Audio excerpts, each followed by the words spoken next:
নমস্কার বন্ধুরা, আমার রান্নাঘরে তোমাদের সবাইকে স্বাগত।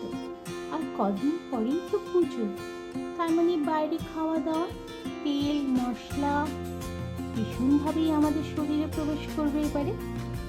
তা যাই হোক, ঘরের রান্নাটা যদি আমরা খুব সিম্পলভাবে করতে পারি অথচ খেতে খুব টেস্টি হয়, তাহলে দিন চারেক আমরা বাইরে বাঁধন ছাড়া হয়ে খেতেই পারি, কোনো অসুবিধা হবে না তাতে। সেই জন্য আমি দেখাচ্ছি আজকে কাতলা মাছ কীভাবে তেল ছাড়া তোমরা খুব টেস্টিভাবে এবং খুব স্পাইসিভাবে খেতে লাগবে, সেরকম একটা রান্না আমি তোমাদের করে দেখাচ্ছি। আর পুজোর সময় খুব ব্যস্তভাবেও আমাদের দিনগুলো কাটে, আত্মীয় স্বজন সবাই চলে আসে, তাছাড়া বাড়ি বেরোনোর তারা, ঠাকুর দেখতে যাওয়ার একটা তারা তো থাকেই। সেই জন্য কম সময়ও লাগবে এই রান্নাটা করতে। দেখো কিভাবে আমি করছি। প্রথমে আমি মাছগুলো ভালো করে ধুয়ে নিয়েছি। এবারে আমি মাছগুলোতে প্রথমেই আমি দিয়ে দেবো একটু হলুদ গুঁড়ো, দিয়ে দেবো নুন,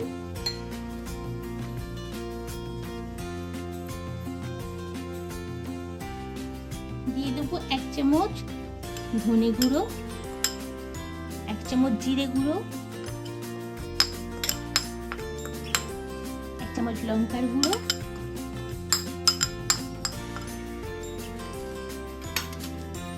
1 চামচ আদা বাটা,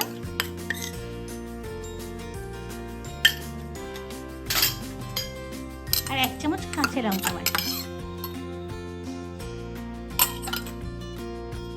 আর দিয়ে দেবো, আমি 6টা মাছ নিয়েছি, 6টা মাছের পিস নিয়েছি, এতে আমি 150 গ্রাম মতো দই দিয়ে দেবো।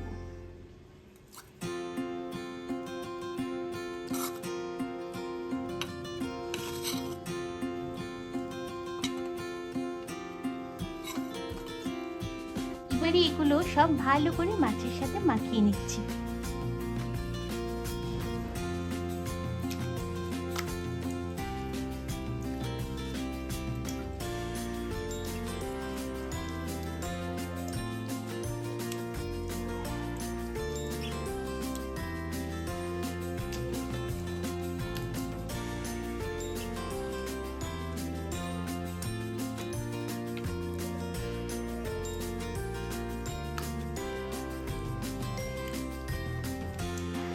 এবার ফ্রাই প্যানটা বসিয়ে আমি মাছ মাখাটা ঢেলে দেব।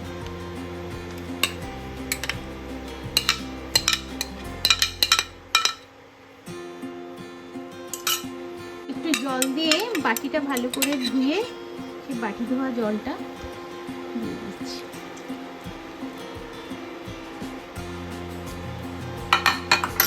দিয়ে দেবো কটা টমেটো কুচি, আর দিয়ে দেবো 4টে এলাচ, আর একটা লবঙ্গ, একটা দারচিনি। এবার গ্যাসের ফ্লেমটা কমিয়ে একটা ঢাকনা দিয়ে দিতে হবে।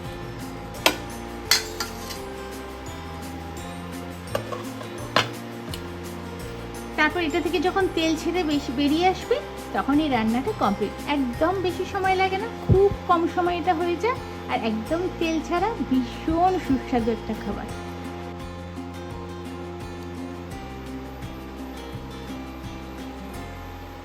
দেখো রান্নাটা তৈরি হয়ে গেছে।